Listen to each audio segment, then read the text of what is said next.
Tibu, soovid, ma räägin sulle unejuttu.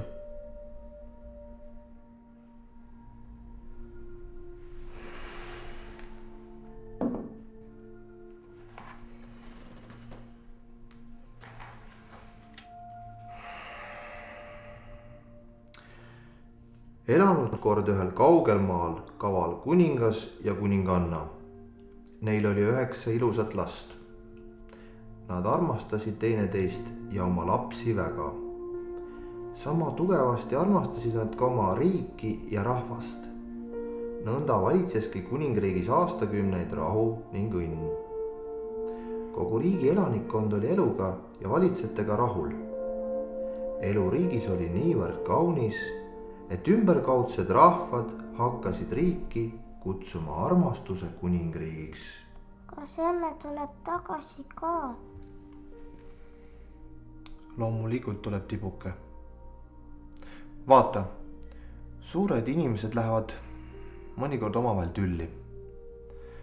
No, vahetevahel teeb emme midagi valesti. Vahel käitub issi valesti. No aga see veel ei tähenda, et nad üksteist ei armasta. Emme peab lihtsalt ennast välja puhkama. Küll ta siis tagasi tuleb. Näe, ma tegin sulle morssi.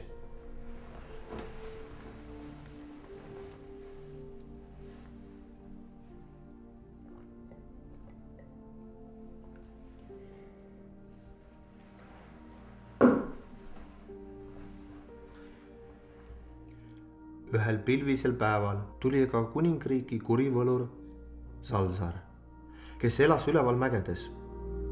Ta oli tumedate jõudude valitseja ning tema sooviks oli külvata hirmu ja hävingut. Ta plaanis vabaneda kuningast ja kuningannast ning hakata riiki oma hirmuvalitsuse all juhtima. Nõnda läkski Salzar kuningapaari juurde ning käskis neil otse kohe võimuohjad temale anda ning riigist lahkuda. Mina ei usu, et emme tagasi tuleb. Ära muretse, Tibuke. Emme peab lihtsalt natuke puhkama, eks ole? Aga kuhu emme läks? Ma ei teagi.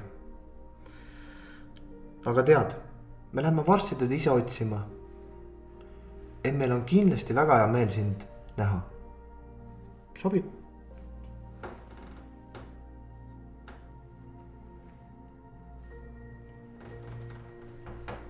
Joo nüüd oma morss lõpuni ja ilusti tuttu.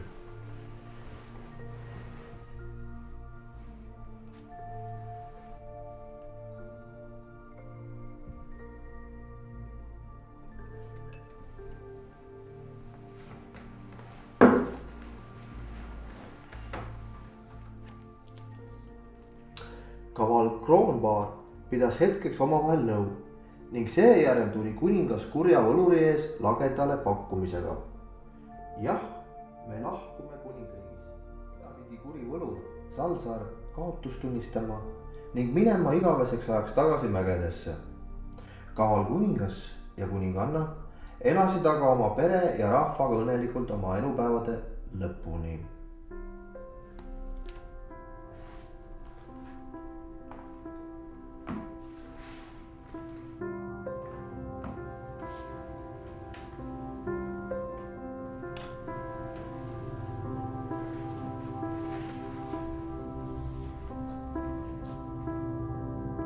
Wie man der Wiese